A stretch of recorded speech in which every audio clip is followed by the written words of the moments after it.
Here we are, Professor Kendrick Davis, Eric Gosink, one of ours, talking about the business ecosystem. And Kendrick will talk about his experience with INNOVAR. We're going to review the homework probably before we break out, and we definitely do it before we have breakouts. And then we'll have breakouts so the teams can present. And if you want to maybe advance to the slide about the homework, there we are. And we will make a copy of this and put it into a new Basecamp folder called homework in docs and files. But what Francis has been doing is posting the day after the class what the upcoming homework is, and it's usually a copy of this, which you see. So today we're going to talk about the ecosystem, and then next week your homework is to create your slide on ecosystem. And most importantly, keep interviewing.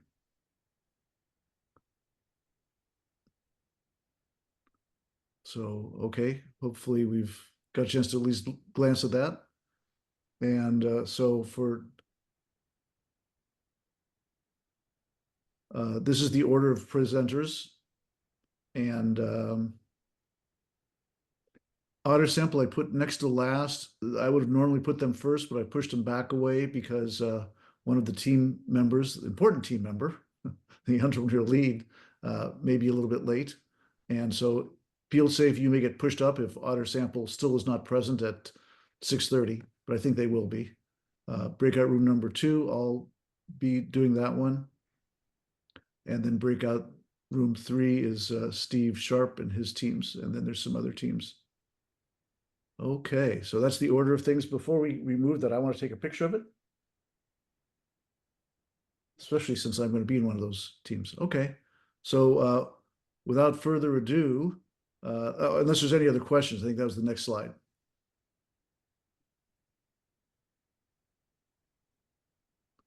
And I think that's the last slide, right, Francis? Any questions on what we're going to do tonight?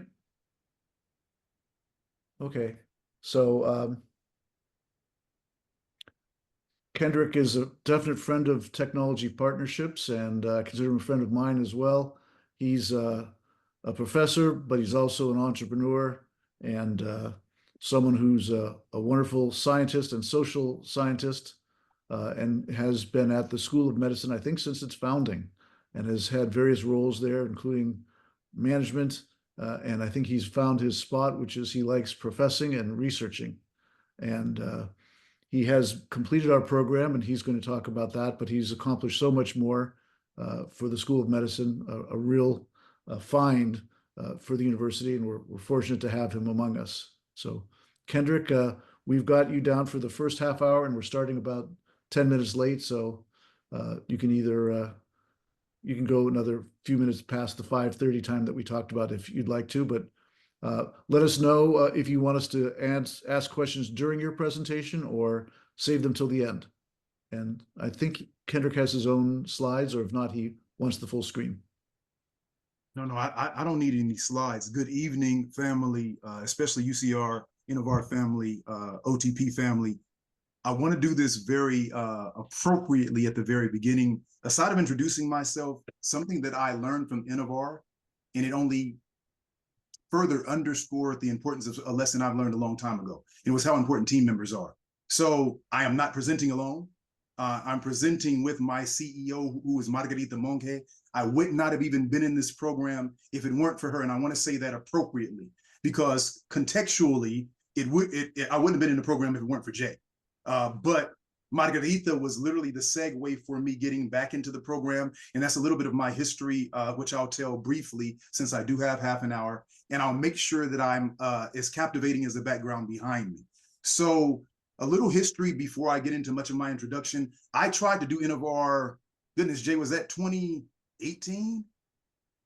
Yes, I tried to do INNOVAR in 2018.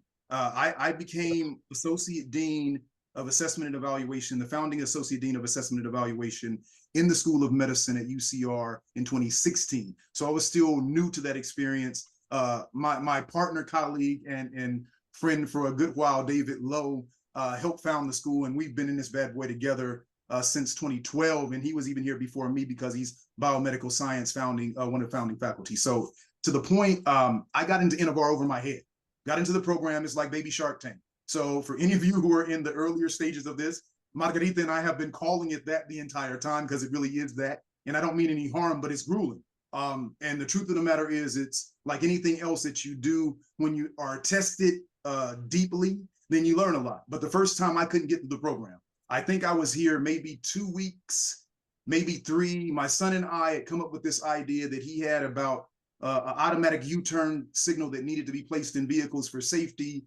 We had this whole approach to trying to use it at airports and things of that nature. Come to find, after we had been in the program and we couldn't survive, we did a little homework and did some patent searching and everything else, and found that someone else had had a similar idea, maybe 3 other people in the past, but INNOVAR even helped us learn that without even completing the program. So now the reason why that's a key context with Jay was because Jay's such a genuine individual and a representative of the Office of Tech Partnerships. And so the truth of the matter was, we built a bond then, even though I didn't finish. So I sure as hell wasn't his star student. But he saw something in me. He stayed in touch with me over years. And so this is where the beautiful people beside you, around you, in front of you, behind you matters. Margarita's been with me a good 7 years or so, and someone who's extremely entrusted. So I made this decision to step down from my administrative role. I consider it like a 10-year postdoc as an administrator, going through the channels and learning that that wasn't really a good fit. I'm truly a researcher at heart, mind, the whole nine, soul. So I stepped down 2 years ago, and Margarita was the only person who came with me when I stepped down. So we had only stepped down a few months. We were still finding our bearings, trying to do research, get it all started. And she went to a session that Jay did and the rest of the beautiful staff. And she hit me up and was like, hey, there's this amazing program. There's some folks there who remembered you, a gentleman named Jay Gilbert, you need to apply. So I applied an evening when the application for INNOVAR was closing in like a day and a half. I can't say that we were perfect together, none of that. And this is one of the things that we learned from INNOVAR, that inevitably you continuously grow and evolve, and the challenges really help you to be ready, because there's no time when you're perfectly ready. So when I talked to Margarita about even applying to the program, I said, I don't think I'm ready. And she said, I think you are, and I think they're going to help you.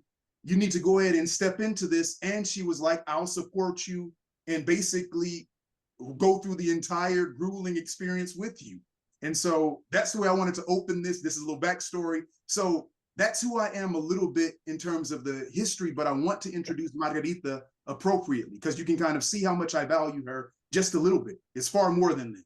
And so she's not only my CEO, she's helped me to bounce all the ideas off with the technology, the application that we've submitted, the work that we've been doing to even work with the Office of Tech Partnerships. And for all of you PhDs in the audience, you know it's nothing like having a shining star. So here's someone I've had the opportunity to learn from, work with, grow with, and groom, who's getting ready to go into an Ivy League PhD program, and she's doing things that she's gotten a chance to see that there's no one like her out there getting ready to go into a PhD program. So without me saying any more, let me please allow Margarita to introduce herself. Thank you, family. Good evening, everyone. My name is Margarita Monge. I'm the CEO of Metamojis.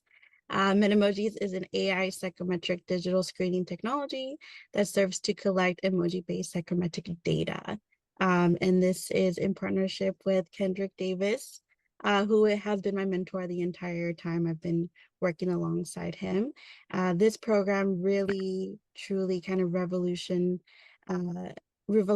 the way that we even thought about what we could do with the innovation that we had in mind, right? This has been a really great experience. Jay was an incredible mentor to us, but someone who also became an advocate for Metamojis as well, and someone who we still, to this day, have great communication with. And I think this program truly really helps you understand the business side of research, right? I think, we know the research, we know the steps to do the research, right? But when you think and understand what exists beyond the realms of research, right? And what can you do with your innovation in terms of a business? That's where this program really pushes you in that direction, to really think about what is your business thesis? What is the value proposition? Right? And you're going to have many iterations of that, right? What you start with is probably not going to be what you end with from this program. And I think that that mentorship element really was one of the lasting pillars in our experience. And of course, the customer discovery interviews were really fun, and you really do learn a lot through those interviews, especially speaking directly with potential customers, right? You really get to understand truly what their pain points are. And once you understand that, you really get to kind of fine tune whatever it is that you're doing, right? So you can best market and kind of finalize your approach as well. Um, and really understanding the market, right? And where you fit in the market, right? So you really you'll understand the different types of customer segments that exist in that, and how can you best kind of slightly tailor your approach, your marketing approach to them as well. So as you can see, I paid Margarita really well, but not enough, because she was already hitting the key cues of your experience in INNOVAR, which is what we wanted to tag team and do. That she started underscoring but summarizing several of the key themes that you experience as folks in INNOVAR. I wanted to go back to the customer discovery interviews, because that's a key piece to this entire program in terms of it's structured around, what's pushed, and really where you learn a lot. But I want to say this honestly, and I want to ask Monica to do as she already is doing and tag team with me. So as you hear, she was super positive, right? And she really is, and we're a positive team. But I want to be honest with you all, and you all have the struggles, right? Not only did we face the struggles, but we heard struggles. So Margarita, would you like to talk about the interview struggles, even just scheduling them? Because you did a lot of it. Yeah, absolutely. I think it's very exciting to reach out to them, to finalize your list, to reach out. But when you don't hear back, don't be discouraged. Not everyone will get to your email, but I think it's consistency, right? As long as you're pushing to achieve the 5, the 10 interviews that you have to do, and don't be afraid to reach out more than once, but also within their network, right? If you look on their website and they have like an assistant that you can like CC, I think that's where we were able to get really ahead, is to CC different people within the organization. Someone's going to look at the email, right? But even if they don't reply, don't be discouraged. It's part of the process. Scheduling, is a bit of a headache, but it's possible, and you will do it for sure. Yeah, and thank you. And I wanted to. I'm happy she said that. So being persistent, scheduling can be a headache, and often is. But you heard her start off positively, and it's truly such a positive experience in terms of what you gain from the customer discovery interviews. So I do want to push that, because there's a few opportunities that I know INNOVAR presents itself to. So I know that there's probably still some kind of partnership potentially with UCLA. And even if there isn't, in terms of that piece, there's the whole FBIR, STTR opportunity that it presents, different funding, and all of that still centers around getting interviews in. So there's the pragmatic value of completing the interviews, because it qualifies you for different programs that require it, that are still related to INNOVAR. But then the other value is intangible as to why it was even structured the way that it is. So I want to have Marga and I go back and forth to discuss some of the really key benefits we gained from interviewing. And she talked a little bit about tailoring, but she can say more specific to our technology.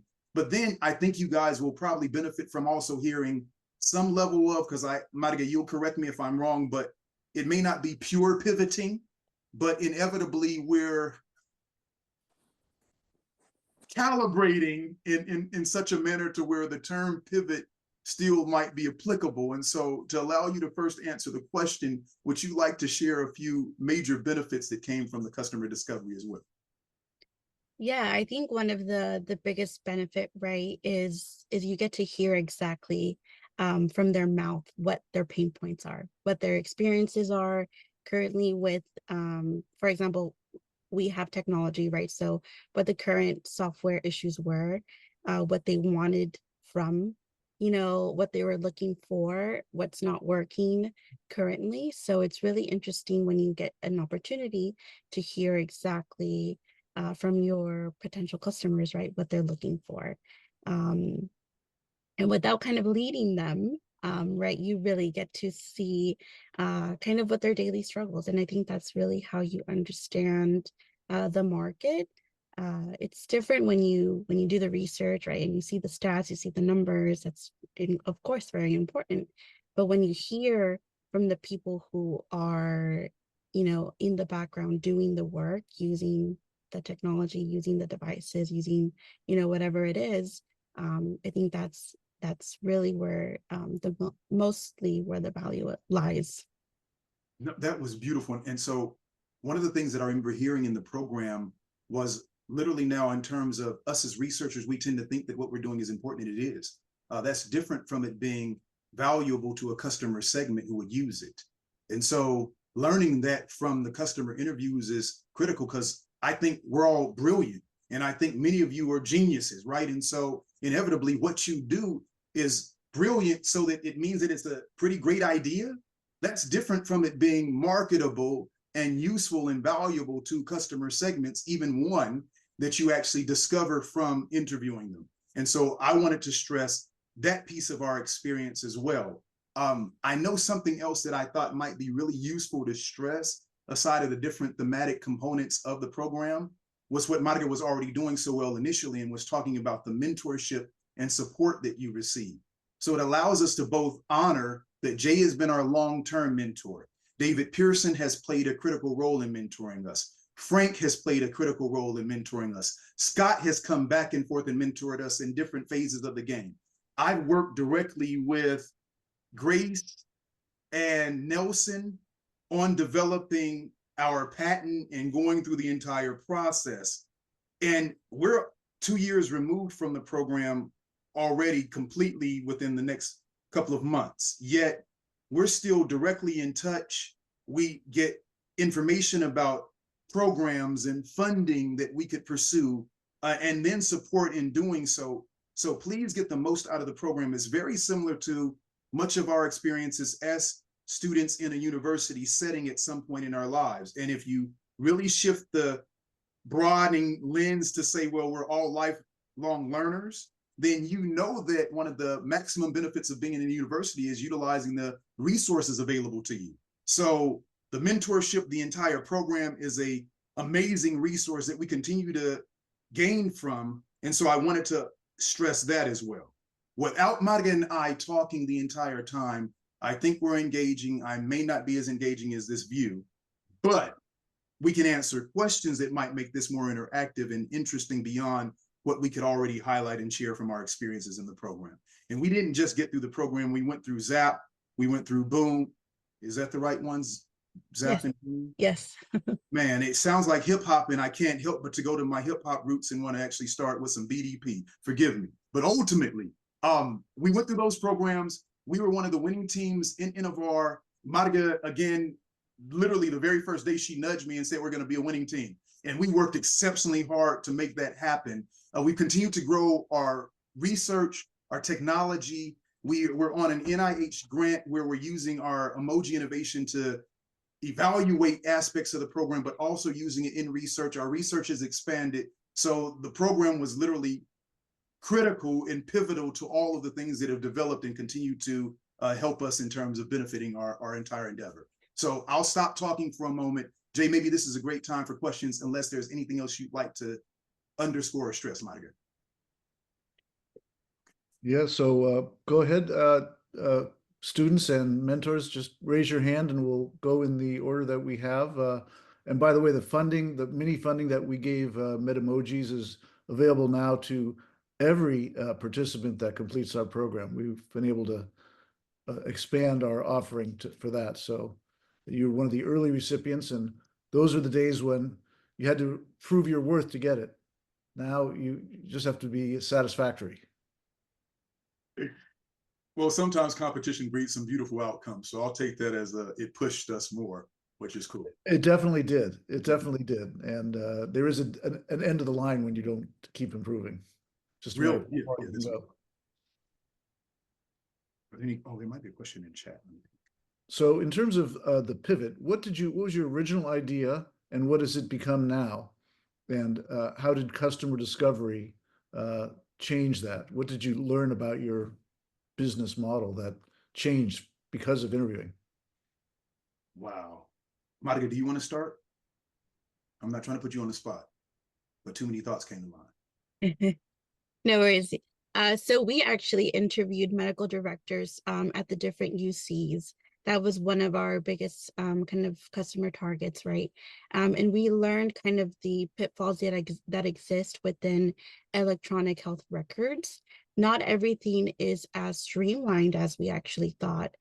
So through those customer discovery interviews, we learned a lot of the pitfalls and pain points that they were experiencing when collecting data that was actually not transferable through the different softwares and systems in place, right? So I think that was one of the biggest learning lessons. Some institutions were actually more streamlined than others. We actually interviewed medical directors at the UCs, but also at the Cal State universities.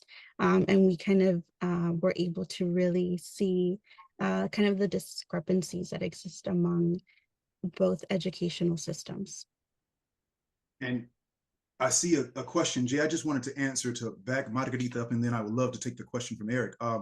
Truth be told, we started off with the idea that we were going to target what's called federally qualified health centers, and that was our major emphasis for a lot of how we initially started.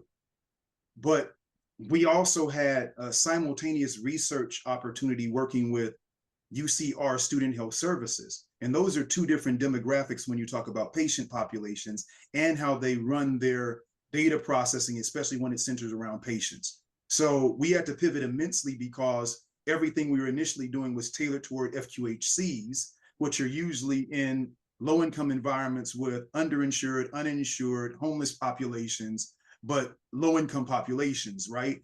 And now we're working with a university system. So the entire time we interviewed, we ended up across, as Margarita was getting at, UC Student Health Services and Cal State Student Health Services, which literally not only shaped how we were thinking about our population, but how we were developing our technology for a customer base that was different from our initial target. And I hope that actually even complemented what she said. Eric? Thank you. Hear about people pivoting. For one, it shows they're listening to what people are saying. So it's sometimes a good thing if you pivot. Given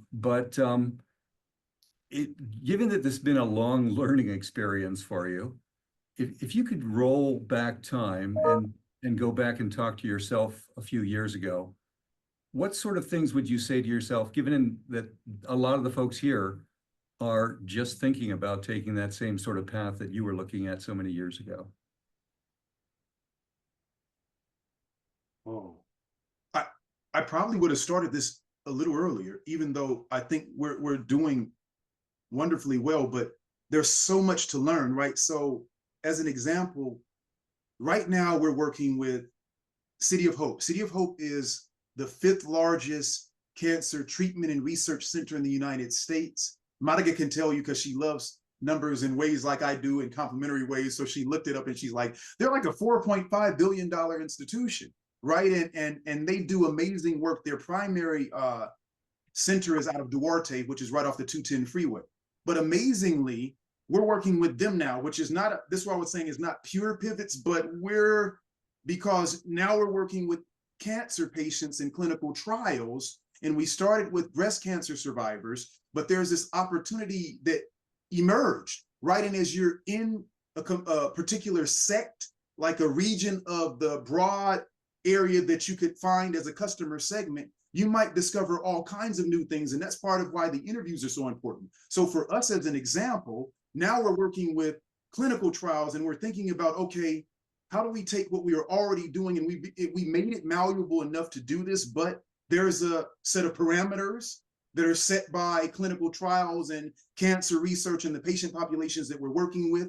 And so now a lot of the work that we're doing with our technology and the grants that we're getting is to develop it around the central use that was still present, but there's a focused and tailored use for that demographic, especially because it opens up opportunities both for research and business for a segment we hadn't considered. And so I hope that kind of gets at some of the reply. Monica, if there's anything that you'd like to add, please, I'm sorry.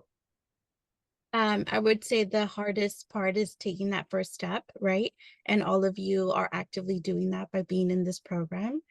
Through this program, you're going to find that you're going to create your ecosystem of resources, right? And I think that each of the people who are critical to the success of this program are here for you to use as resources for mentorship, for advice. So my biggest advice is just do it, and all of you are. So I'm really excited to kind of hear some of the outcomes that will come from this program. So I raised my hand with a question since we have a pause. Tonight's theme is ecosystem, which Margaret just touched on. But yours is sort of education, sort of medical. What would you say are from customer discovery are the most important players? Is it the end user? Is it the physician? Is it a hospital administrator? Is it insurance reimbursement? Where did you find that you got the most traction for Metamojis? Because I know that not everyone is saying yes, this is great, we're buying it. So how did you discern who was the real people or roles that are helping the most?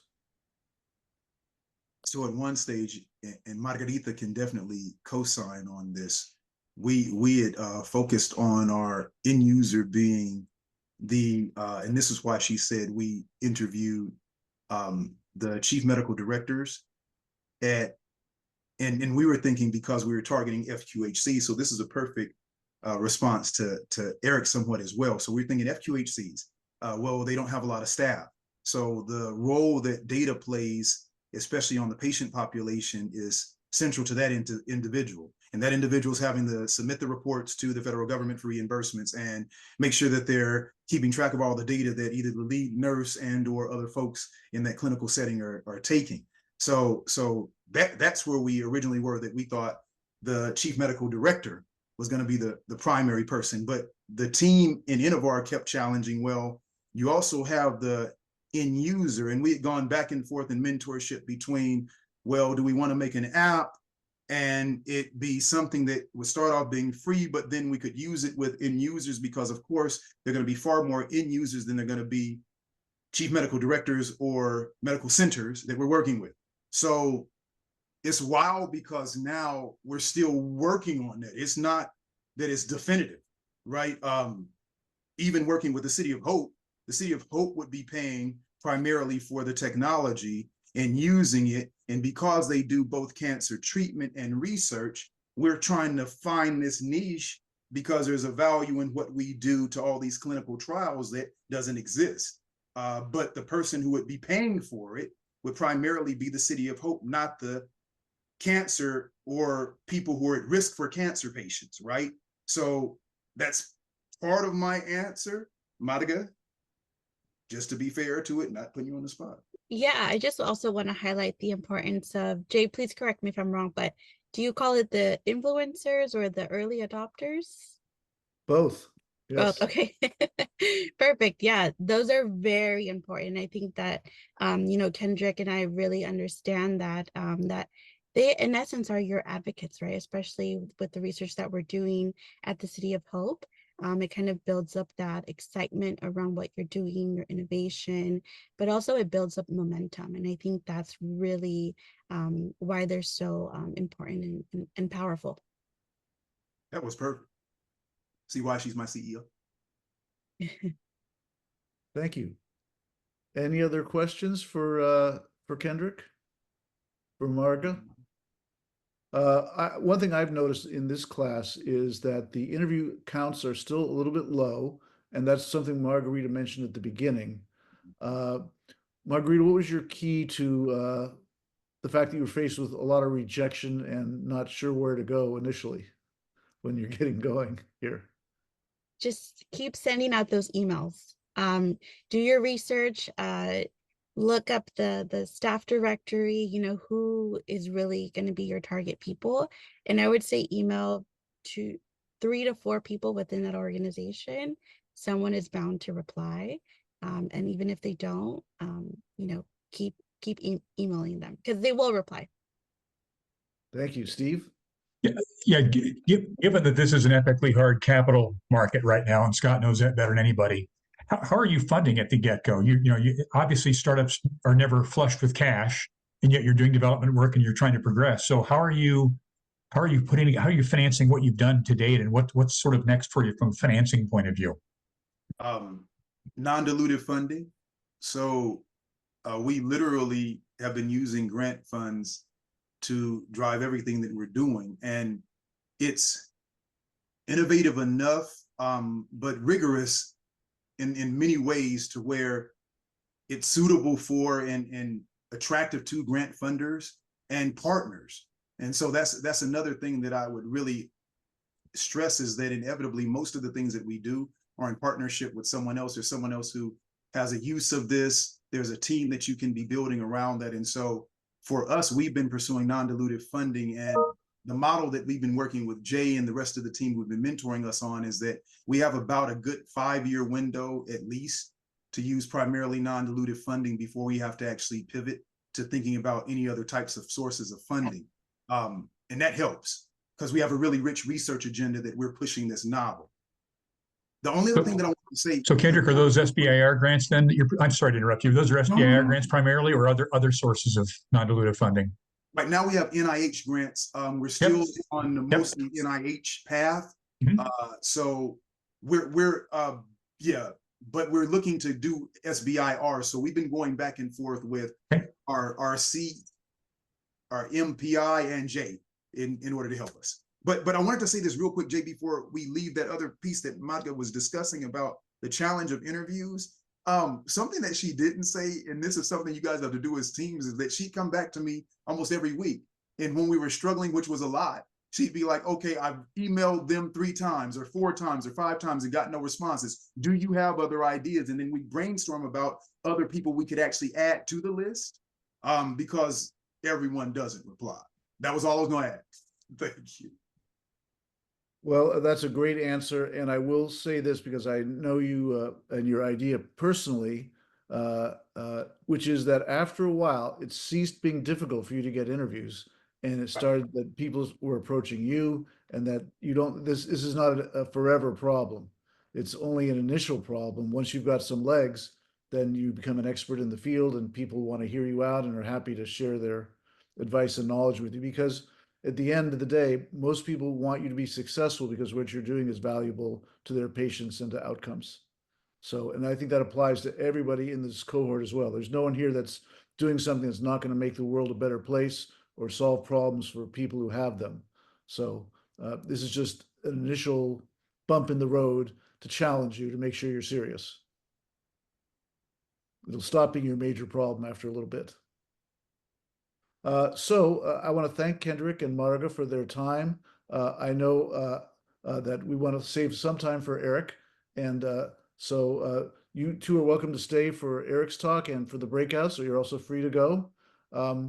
But Eric Gosink is one of our EIRs. He's also a startup business founder, and he's worked in technology commercialization and licensing at universities for quite some time. And we're really fortunate to have him here to help share some of his knowledge on the ecosystem. Thank you. And just as Kendrick and Margarita were saying, emails tend to get ignored. And I've had a particularly busy last week. And so about a little over 2 hours ago, Jay dropped it on me that, oh, you're presenting tonight. And I thought, really? Okay. So I'm going to try out a new deck of slides on you that have never been seen before. and I hope they do work, but we'll give it a show and see what happens. Let me see if I can share things here. Where are you here? There it is. Okay, is that coming up? And I'll go to full screen here. It's up, but not full screen. Now it's full screen. Okay. All right. So yeah, we're today's talk is about what's your next slide, like what's the homework for the week. It's the business ecosystem. This is sort of the landscape or an overview of all the people that are in this business that you're in, where you're providing something to your buyer, and there's going to be not just them, but there's probably going to be a bunch of other people along the way. All these people are called stakeholders, and all of them play some role to one degree or another. And let's see if I can get this thing to work here. Obviously, in the simplest world, you know, if you were just going to be saying squishing your own apples and selling them on the street corner, it would just be a direct relationship between you and your apples and that person that comes along and wants to buy a glass of juice. Rarely does life work out that simple, especially with those of you with technical positions. You need some extra support, perhaps. Maybe you've got a partner who has maybe the Apple press and they're working with you. So it's not just you and the buyer, but there's this other partner that you have to be sharing and working on making sure you have the access to their equipment. This little kid over here, she probably didn't buy it herself. I don't know, maybe she did, but she could have shook down her dad or her, looks like her grandfather's hands actually in this picture. But somebody else might have been involved in buying it, and perhaps that doesn't look like her with the dark hair. So maybe this is her babysitter asking the grandpa to say, like, give me some money because your kid is making a fuss. And so there's some influence going on. So there are these different people, whether they're helping you or whether they're helping the buyer make their decisions, they're all out there. And it's a more complicated map, if you will, of all these stakeholders. And of course, in the real world, there's never just you selling your product to somebody. There's always somebody else selling pretty much the same product. And you'd be surprised when you start looking just how many people have something similar to what you're doing.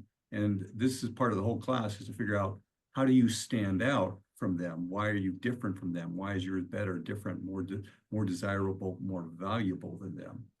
And I might want to point out one more little thing. So there are all of these people that are in your system here, whether they be partners or buyers or influencers, as well as your customer, as well as your competitor. But think about one more type of person. What if that guy with the Apple press, what if he actually had chartered to sell off apple vinegar, perhaps? And he was counting on you to supply all of those apples that you were going to be providing, and now you're selling them off for juice. So sometimes relationships can get very complicated, and sometimes they can get kind of nasty if you don't look at the consequences of what you're doing in going down one line of business and how it might have an effect or an impact on others. And in fact, this is a case of where maybe there's a saboteur. If this guy with the mill press also has an obligation to sell vinegar, and now you're selling apple juice, and they don't want to see that. So there are all sorts of people that can be influenced in your system. And so there are these maps basically of, you know, a provider going to a buyer. But basically it's just showing you what your path to market is. And it's just defining who's in your system, what are the relationships between each other, and how do you fit in, and how can you influence them? And if you go online and you pull up, you know, show me ecosystem maps, and you'll get all these different fancy diagrams, and it all looks wonderful.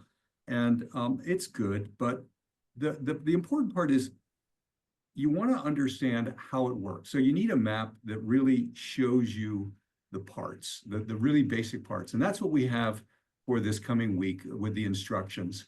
We give you this little instruction slide set 3. It has some words written on it. And the bottom line is that you're going to put your company down and somebody's going to buy your stuff. That's pretty straightforward. Maybe the buyer is going to then hand it over or make some adjustments to it and hand it over to the end user. That's typical. So there's nothing complicated there. But this map is going to show how all the parts fit together. And like I said, they can get complicated. So for example, there's this person, whether it was the person that was actually affecting the buying or influencing the buyer, there are these folks out there that have some kind of peripheral effect. And maybe you'll reach out to them directly. Maybe the buyer will say, hey, we need more of this. And so they'll reach to the decision maker or something like that. But you're going to have to look at your system and figure out how your parts go together, because this is going to help you understand how you fit in and how you can, who do you need to influence? Who do you need to be speaking with? Who do you need to make sure that, if somebody has concerns along the way, that you are addressing their concerns? And so not just the buyers and the decision makers, there are all these people out there that might be influencers. They might be really close inside the company. They might be, the airwaves or technical journals publishing on your subject matter. And so the question becomes, how do you influence these influencers? Are there people, the early evangelist that was mentioned, or the beachhead market of somebody who's really, really desperate? They really, really want apple juice now, and they don't want to wait, and they're screaming for their mom at the front of the checkout line, and so they're going to buy it no matter what. But there are people who will buy it right away, and they'll say like, wow, this is the best juice ever. And then maybe you'll get them to talk to the radio networks or the ad networks or I forget, we're in this century now, so I should say like the internet, and put up ads about how great your stuff is. So there's all ways that influencers can come in. We talked about competitors. They're always out there. That you always have to be aware that they're doing the same thing you are, appealing to the same sorts of people, and you want to be aware of, how do they fit in? How do you make yourself different from what other people are out there? But I mentioned the apple cider vinegar people. There are these people out there that maybe have a different agenda. Maybe they look at your product as something that isn't something that they want to see successful. Their job, their contracts, their business is somehow going to be affected negatively if you are successful. And so you want to look at that. It's not always the case, but it's often the case that it is. And sometimes these are the people that you're actually working with, or inside the buyer's company, somehow directly connected with your customer.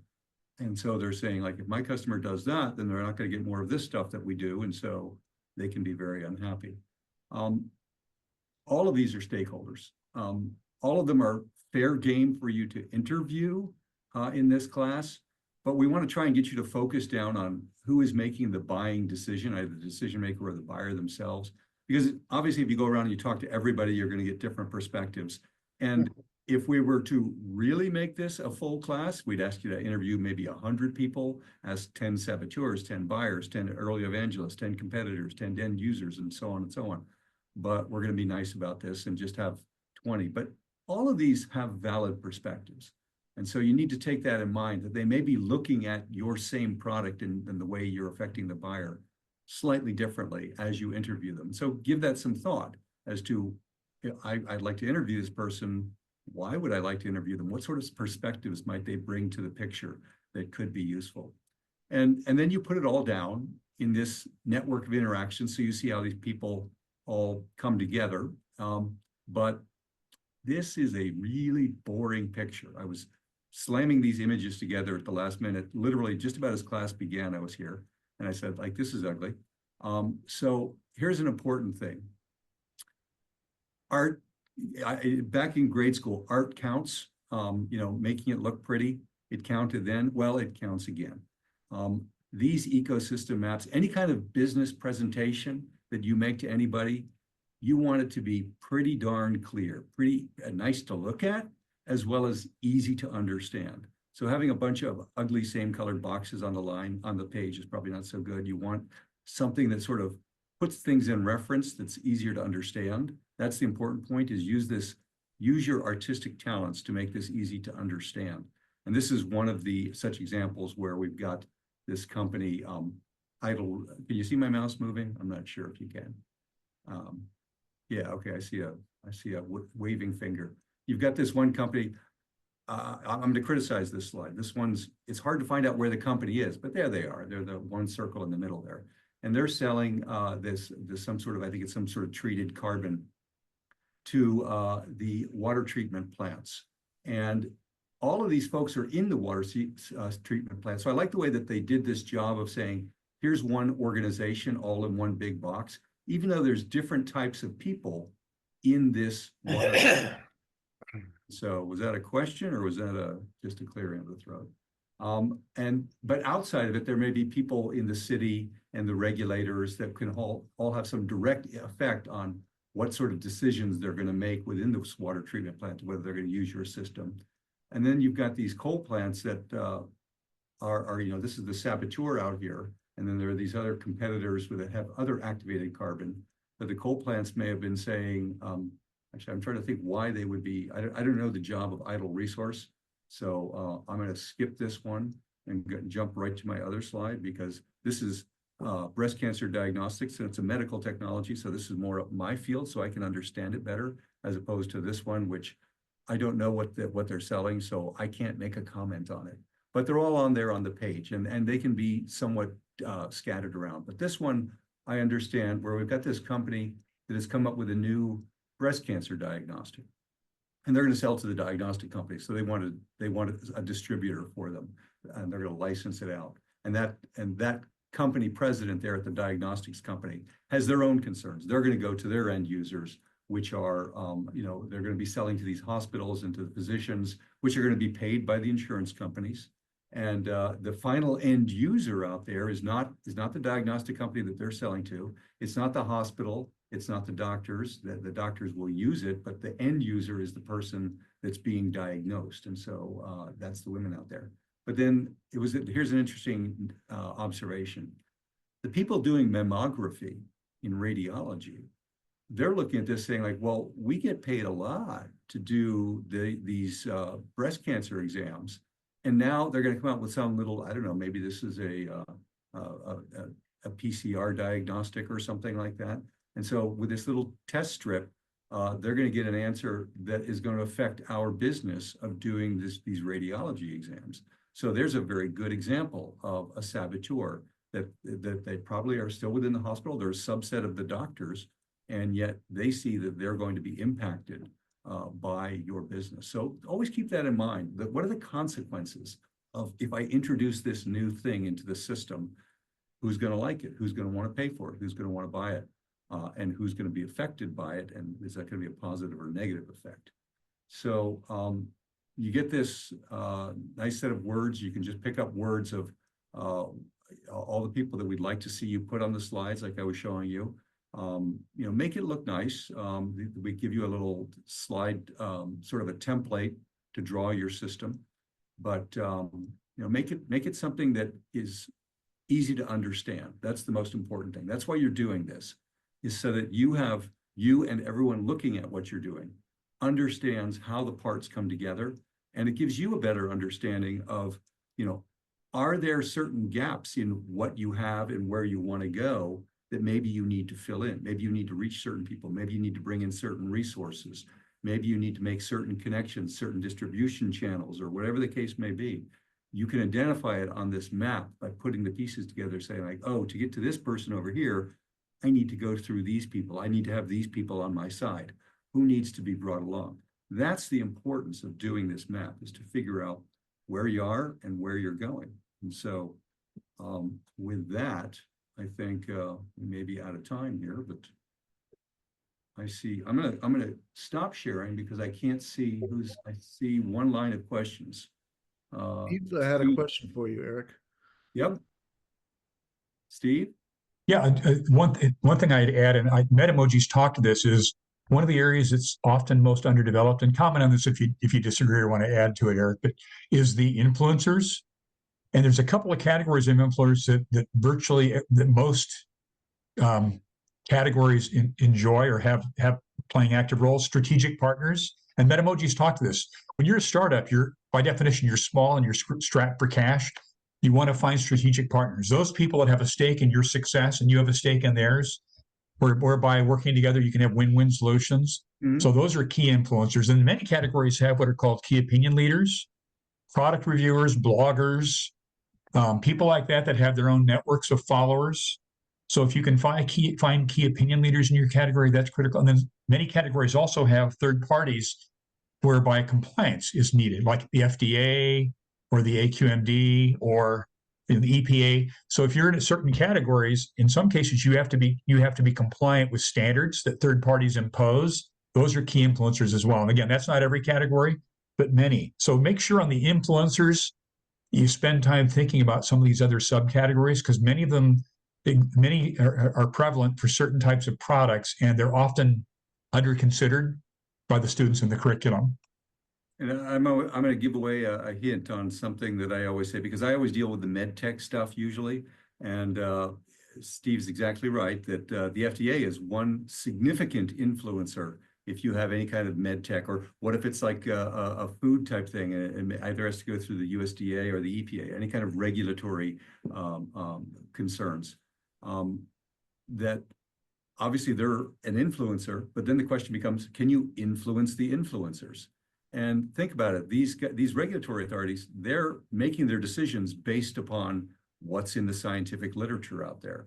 And so if you are publishing articles or you're working together with somebody to test your system and getting articles published in the literature, your publications can influence the people who are influencing the regulation. So it can be a very complicated and involved dance.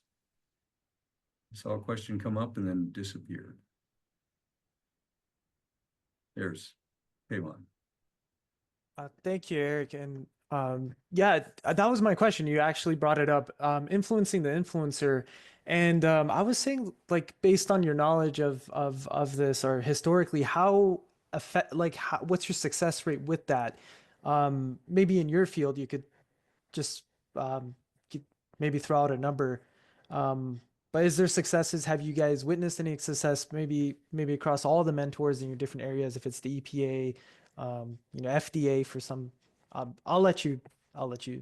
The answer I always like to give to everything to everyone about everything is it depends.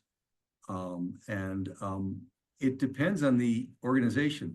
One of the companies I'm working with is a stem cell therapeutic company. And those kinds of companies have a very long time to get through regulatory approval. However, the scientific literature from 10 years ago had a not so stellar recommendation on any successes with stem cell therapy.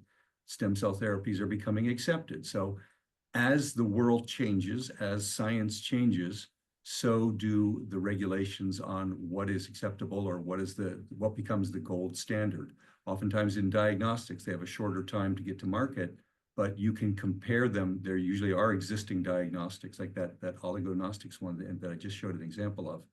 You compare yourself to what else is out there, and then you can numerically say, well, given this many patients, did I detect all the ones that have cancer? So you have to make comparisons. You have to show that you're performing at least as well as the competitors out there. And that'll be a slide coming up in a couple of weeks as we look at competitors. And you want to have a good sense of how do you rank against them. And so that's always an important thing that can influence the influencers, is to say, yeah, there's alternates, but this is pretty good or works better.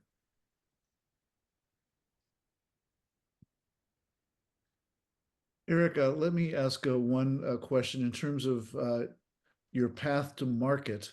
How does that impact the ecosystem? For example, comparing it, say, a product that's going to consumers versus a product that's going to direct to another business, or could even be something that is embedded in another product itself and never sees the market.